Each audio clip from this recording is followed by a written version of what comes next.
Hello दोस्तों, स्वागत है आपका मेरे यूट्यूब चैनल पूजा पाठ में।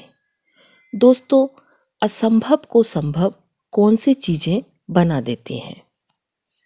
जीवन में समय चाहे कितना भी कठिन हो, अगर हम नेक रास्ते पर चलते हैं, दूसरों की मदद करते हैं और ईश्वर पर भरोसा रखते हैं, तो हमें हमारी मेहनत और सच्चाई का फल ज़रूर मिलता है। मित्रों, आज की कहानी है जंगल में रहने वाले एक ठग की। दो खूबसूरत बेटियों की, जो जंगल से गुजरने वाले मुसाफिरों को छल कपट से लूटकर उनका कत्ल कर देती हैं। पर फिर एक दिन एक ऐसा मुसाफिर आया जिसने उन सब की जिंदगी बदल गई। एक गुस्सैल राजा ने अपने पुत्र के किसी दोष के कारण उसे देश निकाला दे दिया।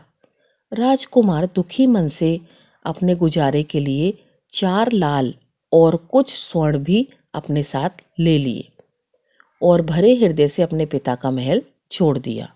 चलते चलते जब वह शहर से कुछ दूर पहुंचा तो उसे एक साधु का आश्रम दिखाई दिया। राजकुमार और साधु को दंडवत प्रणाम करके एक तरफ बैठ गया। जब साधु ने उसकी मायूस शकल और देह पर कीमती वस्त्र देखे तो साधु ने उससे पूछा, हे पुत्र, तुम कौन हो और यहाँ कैसे आए हो? राजकुमार बोला, महाराज, मैं राजा श्री गुप्त का पुत्र हूँ, धीरेन्द्र गुप्त हूँ। मुझे मेरे पिता ने देश निकाला दे दिया है, इसलिए मैं परदेश जा रहा हूँ। रास्ते में आपका आश्रम दिखाई दिया तो मेरे मन में आया कि आपके भी दर्शन करता चलूं। साधु ने धीरेन्द्र गुप्त की बात सुनकर कहा, हे वत्स, तुम नेक इंसान हो और परदेश जा रहे हो, इसलिए मैं तुम्हें 4 बातें बताता हूँ। तुम उन बातों पर अमल करना। परदेश में यह बातें तुम्हारे अवश्य ही काम आएंगी। पहली यह कि परदेश में एक से भले 2 होते हैं। दूसरी यह कि परदेश में दूसरे के हाथ का बना खाना मत खाना। अगर खाना भी पड़े तो पहले किसी जानवर को खिला देना। तीसरी बात यह कि परदेश में किसी दूसरे की बिछाई हुई चारपाई पर मत सोना। अगर सोना भी तो पहले बिस्तर को अच्छी तरह से झाड़ लेना।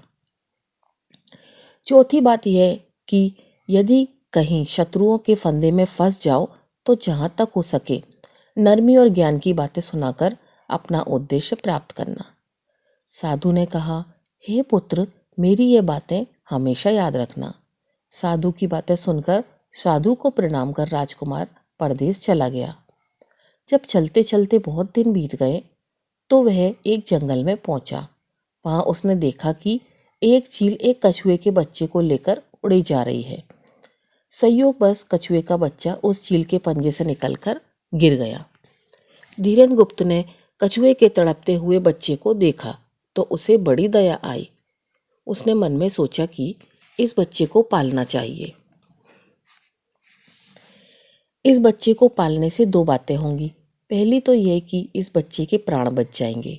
दूसरी यह कि साधु द्वारा कही गई पहली बात भी पूरी हो जाएगी कि सफ़र में एक से भले 2 होते हैं और इससे बातें करते हुए दिन भी आसानी से बीतेंगे। यह सोचकर धीरेन्द्र गुप्त ने बच्चे को अपने साथ ले लिया। अब सफ़र में उनके साथ ये कछुए का बच्चा भी हो लिया। कुछ दिन के बाद सफ़र के बाद राजकुमार को एक अच्छा सा स्थान दिखाई पड़ा। उस स्थान पर पहुंचकर उसने कुछ खाया पिया और फिर कछुए के बच्चे से बोला, तुम यहाँ बैठे रहना, मैं जरा थोड़ी देर सो लूँ। यह कहकर धीरेन्द्र गुप्त एक पेड़ के नीचे सो गया। उसी पेड़ के ऊपर एक सांप और एक कौवा रहते थे। उन दोनों का यह दस्तूर था कि जब कोई मुसाफिर उस पेड़ के नीचे ठहरता तो सांप उसे डस लेता और कौवा उसकी आंखें निकाल लेता। नाग ने जब सोते हुए मुसाफिर को देखा तो पेड़ के नीचे उतरा और राजकुमार को डस लिया। सांप के डसते ही तुरंत राजकुमार के प्राण पखेरु उड़ गए। कुछ देर में जब कछुए की नज़र धीरेन्द्र गुप्त पर पड़ी तो वह उसे मरा देखकर बहुत घबराया और धीरेन्द्र गुप्त के ऊपर बैठकर रोने लगा। तभी कौवा भी पेड़ के नीचे उतरा और ज्यों ही उसने धीरेन्द्र गुप्त की आंखें निकालनी चाहीं, त्यों ही कछुए ने झटपट कौवे की गर्दन को मुंह में पकड़ लिया। कौवे ने बहुत जोर लगाया मगर कछुए ने उसे नहीं छोड़ा। तब कौवे ने सांप को पुकारा। कौवे की आवाज सुनकर सांप आ गया। उसने बड़े जोर से कछुए की पीठ पर डंडा मारा, परंतु कछुए ने अपना मुंह भीतर कर लिया।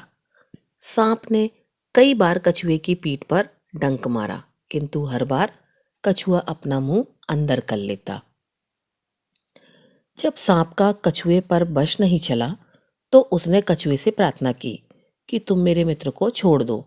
यह सुनकर कछुआ बोला, नहीं, तूने मेरे मित्र को डसा है, अब मैं भी तेरे मित्र की जान ले लूंगा।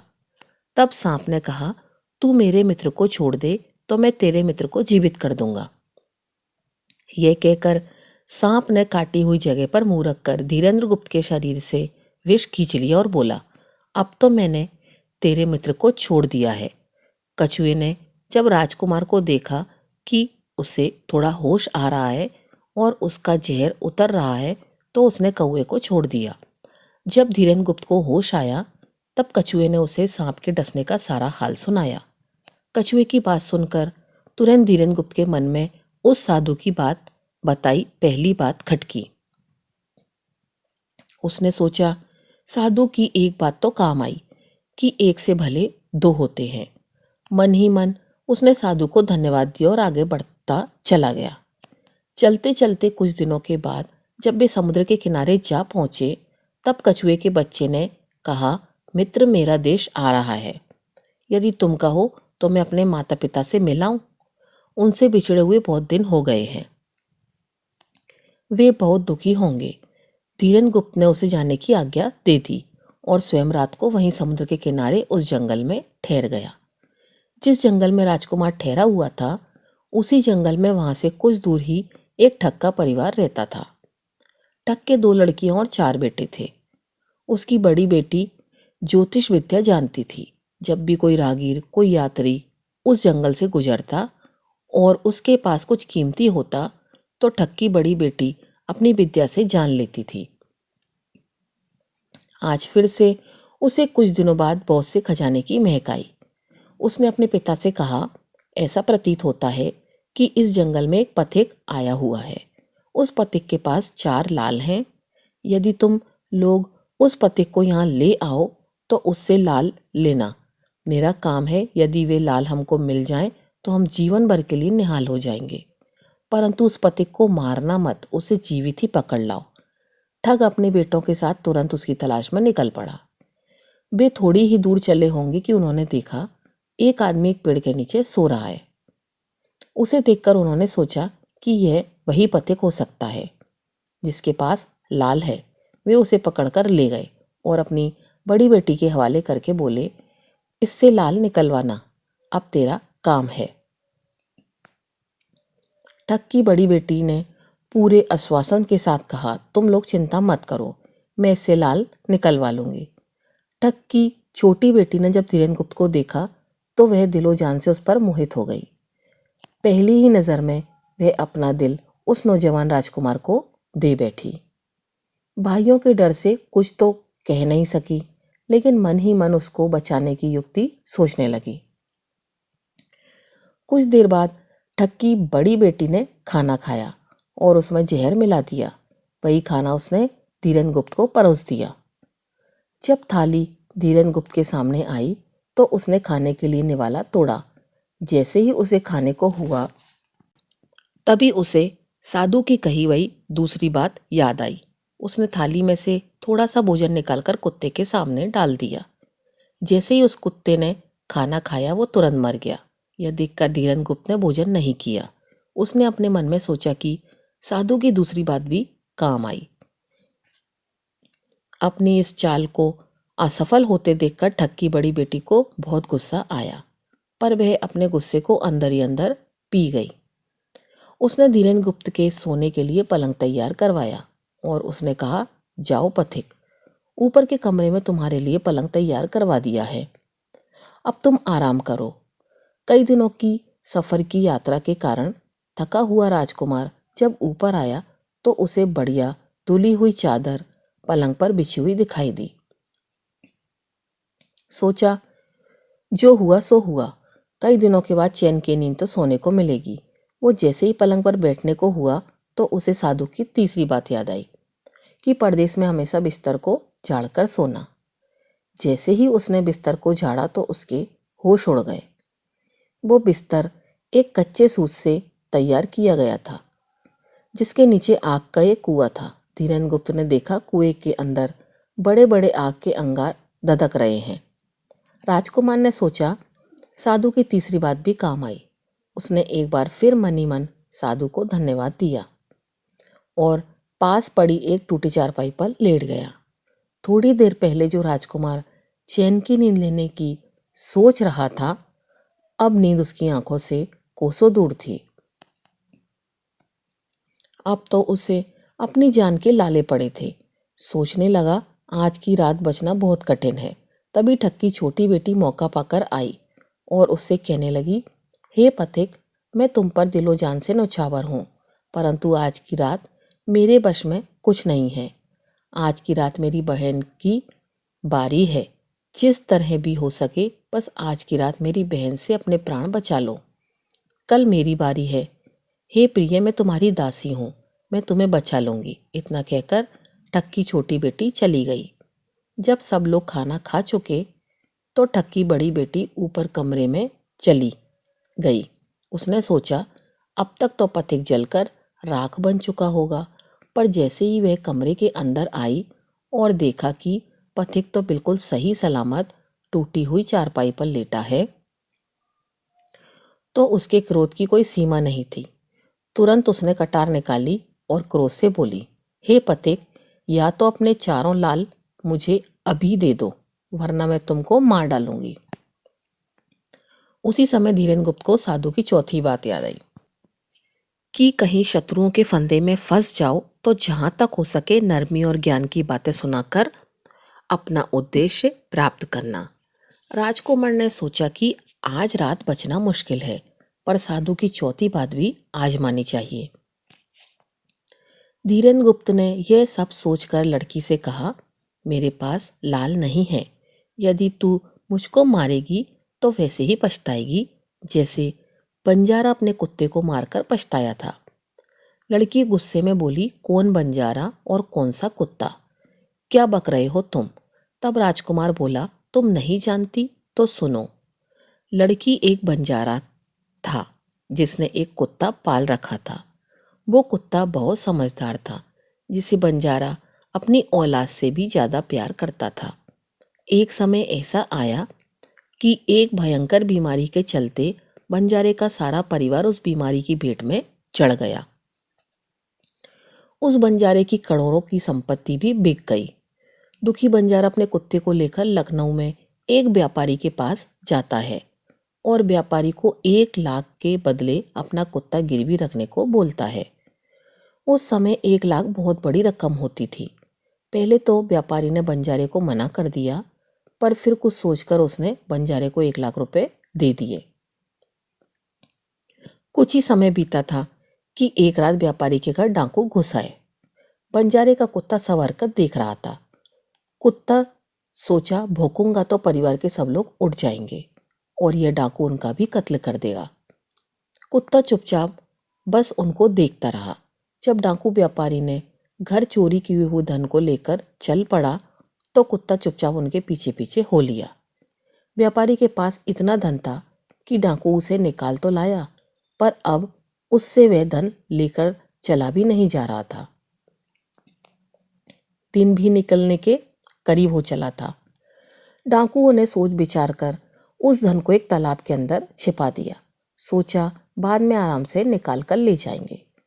कुत्ता डाकुओं की सब करामात देख चुपचाप वापस घर चला गया। सुबह हुई तो व्यापारी के घर कोहराम मच गया। पता चला कि चोर सारा धन निकाल कर ले गए। व्यापारी का रो रो कर बुरा हाल था। आसपास के लोग उसे दिलासा दे रहे थे। व्यापारी ने रोते रोते कहा, मैंने सुना था बंजारे का कुत्ता बहुत समझदार है, पर यह नमक हराम तो एक बार भी भौंका तक नहीं। तभी बंजारे का कुत्ता उस व्यापारी की धोती पकड़कर खींचने लगा।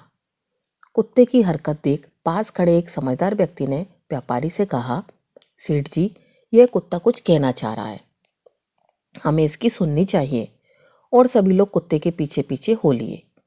सबको लेकर कुत्ता उसी तालाब के पास पहुंचा जहां रात को डाकुओं ने सारा धन छिपाया था। और कुत्ता तालाब में घुसकर अशर्फियों से भरी एक थैली अपने मुंह में दबाकर बाहर आया। तुरंत व्यापारियों के नौकर उस तालाब में कूद गए और चोरी किया हुआ सारा धन बरामद कर लिया। सब देख व्यापारी की आंखों में अश्रु लिए कुत्ते से कहता है, मुझे माफ कर देना, मैंने तुम्हें बहुत बुरा भला कहा। व्यापारी ने वही कागज मंगवाया और बंजारे के नाम चिट्ठी लिखी। भाई बंजारे, तेरे कुत्ते ने मेरे 1 लाख रुपए पूरे कर दिए। मैं तेरे कुत्ते को तेरे पास भेज रहा हूँ। अगर तुझे और भी रुपयों की ज़रूरत हो तो मेरे पास आकर ले जाना। इतने समझदार कुत्ते को मेरे पास छोड़ने के लिए तहे दिल से तुम्हारा धन्यवाद। व्यापारी चिट्ठी कुत्ते के गले में टांगकर उसे नम आंखों से विदा कर देता है। कुत्ता घूमता घूमता जब 4-5 दिन बाद बंजारे के पास पहुंचता है तो कुत्ते को आता देख बंजारे के तन बदन में आग लग जाती है और कहता है, मैं तुझे व्यापारी के पास गिरवी रखकर आया था और तू वहां से भाग कर आया है। तूने मेरी बेइज्जती करवा दी। गुस्से में अंधा हुआ बंजारा तुरंत पिस्तौल निकालकर कुत्ते को गोली मार देता है और सिर पकड़कर वहीं बैठ जाता है। कुछ देर बाद जब उसकी नज़र कुत्ते के गले में टंगी हुई पर्ची पर पड़ी तब बंजारा वो पर्ची निकालकर उसे पढ़ता है। पर्ची पढ़ते ही बंजारा दहाड़े मार मार कर खून के आंसू रोता है। पर अब भला क्या हो सकता था। बंजारे की कहानी सुनाकर धीरेन्द्र गुप्त ठग बेटी से कहता है, एक और कहानी सुनो। एक राजा के पास एक बहुत समझदार पढ़ाया हुआ तोता था। वह बड़ा चतुर था। एक दिन राजा तोते को अपने साथ गंगा स्नान को ले गया और उसको घाट पर बैठाकर स्वयं स्नान करने लगा। तभी तोते की नज़र अमर फल पर पड़ी जो पासी नदी में बहता हुआ आगे बढ़ा जा रहा था। वह उसको नदी से बाहर निकाल लाया और राजा के आने पर उसको वह अमर फल देता हुआ बोला, महाराज, ये अमर फल है, इसे खा लीजिए। राजा ने कहा, मैं अकेला अमर फल खाकर क्या करूँगा, अपने बाग में लगा दूंगा। जब इससे फल लगेंगे तब सब कुटुंब को खिलाकर अमर कर दूंगा। गंगा स्नान से लौटकर राजा ने वह फल माली को देकर कहा, इस फल को बाग में लगा दो। थोड़े ही दिनों में पेड़ फल फूल गया, उसमें फल लगे। एक दिन एक फल पककर पेड़ से गिरा तो उसे सांप ने सूंघ लिया, जिससे वह जहरीला हो गया। अनजान माली वह फल लेकर राजा के पास आया। राजा फल को देखकर बहुत खुश हुआ और कुछ सोचकर वो फल पहले कुत्ते को खाने को दिया। क्योंकि राजा बड़ा नीतिवादी और विचारवान था, वह जानता था कि बिना सोचे समझे किसी भी वस्तु को खाना ठीक नहीं होता। राजा ने ज्यों ही फल कुत्ते को खिलाया, कुत्ता मर गया। यह देखकर राजा ने क्रोधित होकर अपने तोते से कहा, बेईमान तोते, तू हमें जहर देकर मारना चाहता था। यह कहकर राजा ने क्रोध में आकर तोते को मार डाला और माली से कहा, इस पेड़ के चारों ओर घेरा डाल दो, जिससे कोई इसका फल ना खा सके। एक दिन उसी शहर में एक सास बहू में भीषण लड़ाई हुई। बुढ़िया घर से निकलकर कहने लगी, आज मैं राजा के बाग में जाकर जहर वाला फल खा लूंगी। यह कहकर वह बाग में गई और जैसे ही उसने फल तोड़कर खाया तो वह 18 वर्ष की युवती बन गई। यह राजा को जब यह समाचार मिला तो उसे सारा माजरा समझते देर न लगी। राजा को बड़ा दुख हुआ। वह कहने लगा, वास्तव में यह अमर फल ही है। मैंने व्यर्थ ही इतने समझदार तोते को मार डाला। इतनी दास्तान कहते कहते सबेरा हो गया। तब ठग की बड़ी बेटी ने धीरेन्द्र गुप्त से कहा, आज तो तूने मुझे बातों में लगाकर अपनी जान बचा ली, परंतु आज रात मेरी छोटी बहन की बारी है, वो तुझे हरगिज जीवित नहीं छोड़ेगी। जब ठग की छोटी बेटी को पता चला कि धीरेन्द्र गुप्त जिंदा और बिल्कुल सही सलामत है तो उसकी खुशी का ठिकाना न रहा। अपनी बहन को दिखाने के लिए ऊपरी मन से बोली, तुम निश्चित रहो बहन, मैं आज इसे लाल लिए बगैर नहीं छोड़ने वाली हूँ। दिन बीता और जब रात हुई तब ठग की छोटी बेटी धीरेन्द्र गुप्त के पास गई और बोली, भगवान का शुक्र है जो तुमने चालाकी से अपनी जान बचा ली। धीरेन्द्र गुप्त बोला, तुम सब ऐसा क्यों करते हो? तब ठग की छोटी बेटी बोली, हमारी तो यही रीति है कि मेरे भाई और बाप मुसाफिरों को पकड़कर लाते हैं और हम बहनें अपनी चालाकी से उनसे माल लेकर उन्हें मार डालती हैं। फिर वह बोली, पर तुम चिंता मत करो, अब मेरी बारी है और मैं तो दिलो जान से तुम्हारी दासी हूँ। तुम्हें जैसा समझ पड़े वैसा ही करो। यह सुनकर धीरेन्द्र गुप्त बोला, हे प्रिय, तुम भी मुझसे देखते ही पसंद आ गई थी। दिल करता है कि हर पल तुम्हारे पास ही रहूं। तुम अपनी बहन की तरह नहीं हो, तुम एक नेक और अच्छी औरत हो। तुमसे मेरा कुछ भी छिपा हुआ नहीं है। उसकी बात सुनकर ठग की बेटी ने कहा, तुम कहते हो कि मुझसे कुछ भी छिपा नहीं है, तो फिर वे लाल कहाँ हैं? धीरेन्द्र गुप्त ने कहा, वे चारों लाल मेरी जांग में हैं। अगर तुम निकालना चाहो तो निकाल लो। राजकुमार की बात सुन ठग की छोटी बेटी बोली, हे प्रिय, वो लाल तुम्हें ही मुबारक हो। मैं तो तुम्हारी दासी हूँ, तुम्हारे दर्शनों की प्यासी हूँ। मुझे तुम्हारे सिवाय कुछ भी नहीं चाहिए।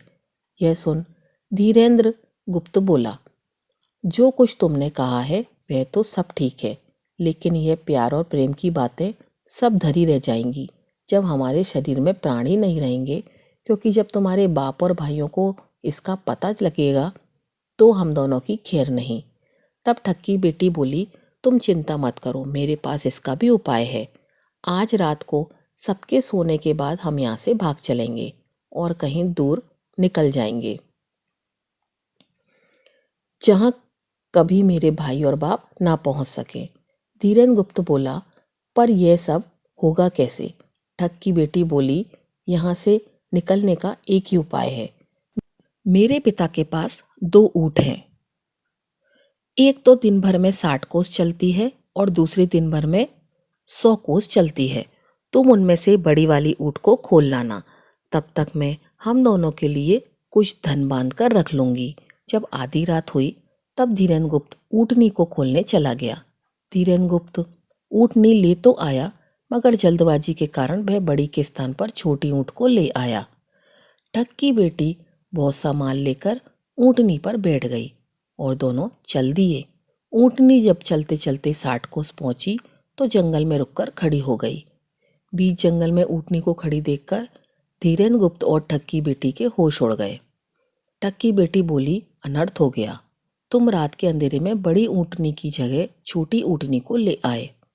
मेरे पिता और भाई आते ही होंगे, वो हमें नहीं छोड़ेंगे। इधर जब सवेरा हुआ तो ठग ने देखा कि उसकी छोटी बेटी और मुसाफिर दोनों गायब हैं। उसने सोचा कि निसंदेह वह बदमाश मेरी बेटी को भगा ले गया है। तबेले में जाकर देखा तो पाया कि छोटी ऊँटनी गायब है और बड़ी ऊँटनी वहीं है। सोचा ज्यादा दूर नहीं गए होंगे और ऊँटनी पर सवार होकर उसने उसे तेजी से दौड़ा दिया। थोड़ी ही देर में जंगल में उस स्थान पर जा पहुंचे जहां धीरेन्द्र गुप्त और उनकी बेटी ठहरे थे। धीरेन्द्र गुप्त ने जब उनको आते देखा तो बहुत घबराया और कहने लगा, देखो तो तुम्हारा पिता आ रहा है, अब उससे प्राण कैसे बचेंगे? लड़की ने कहा, घबराओ मत और जो मैं कहती हूँ उसे ध्यान से सुनो। जाओ, जाकर उस पेड़ पर चढ़ जाओ। जब मेरा बाप तुम्हें पकड़ने के लिए आएगा तो और पेड़ पर चढ़ेगा तो मैं चुपके से बड़ी वाली ऊँटनी पर चढ़कर उसको तुम्हारी डाल के नीचे खड़ा कर दूंगी। तुम कूदकर उस पर बैठ जाना। इस प्रकार हम दोनों बचकर निकल जाएंगे। यह सुनकर धीरेन्द्र गुप्त तुरंत पेड़ पर चढ़ गया। तब तक ठग भी वहां आ पहुंचा। पिता को देख उसकी बेटी ने कहा, पिताजी, ये दुष्ट मुझे धोखे से यहाँ भगा लाया है, आप इसे छोड़ना नहीं। यह सुन गुस्से से तिलमिलाया ठग धीरेन्द्र गुप्त को पेड़ पर चढ़ा हुआ देखकर ऊँटनी से उतरा और उसे पकड़ने के लिए पेड़ पर चढ़ने लगा। बाप के ऊँटनी से उतरते ही मौका देख ठग की बेटी ऊँटनी पर चढ़कर उस धीरेन्द्र गुप्त को डाली के नीचे पेड़ के पास ले आई। धीरेन्द्र गुप्त तुरंत कूदकर उस पर बैठ गया। धीरेन्द्र गुप्त के बैठते ही ठग की बेटी ने ऊँटनी को दौड़ा दिया। ठग बस देखता ही रह गया। ठग की बेटी और धीरेन्द्र गुप्त कई दिनों का रास्ता तय कर एक शहर में पहुंचे और दोनों वहीं बस गए। वहां धीरेन्द्र गुप्त ठग की बेटी के साथ आराम से दिन गुजार रहा था और जब उसके देश निकाले की अवधि पूरी हो गई तब वह उसको लेकर अपने राज्य चला गया और उसके साथ शादी कर हंसता खेलता जीवन व्यतीत किया। मित्रों, धीरेन्द्र गुप्त और ठग की बेटी की यह कथा हमें यह सिखाती है कि प्रेम और विश्वास का बंधन सबसे मजबूत होता है। जब बुद्धिमत्ता, धैर्य और निस्वार्थ प्रेम मिलते हैं तो असंभव को भी संभव बनाया जा सकता है। आत्मविश्वास, दृढ़ संकल्प और सही मानसिकता असंभव को संभव बना सकती है। असंभव को संभव बनाने के लिए अपने लक्ष्यों के प्रति भावनात्मक जुड़ाव बनाना, चुनौतियों को नए तरीके से देखना और समाधानों पर भरोसा करना जरूरी है। मित्रों, जीवन में चाहे कितनी भी कठिन परिस्थितियां क्यों ना आए, सही निर्णय, संयम और परस्पर विश्वास हमें हर संकट से बाहर निकाल सकते हैं। तो मित्रों, ये थी आज की कहानी। अगर आपको कहानी अच्छी लगी हो तो वीडियो को लाइक ज़रूर कीजिएगा और चैनल को सब्सक्राइब कीजिएगा। आपका दिन शुभ हो।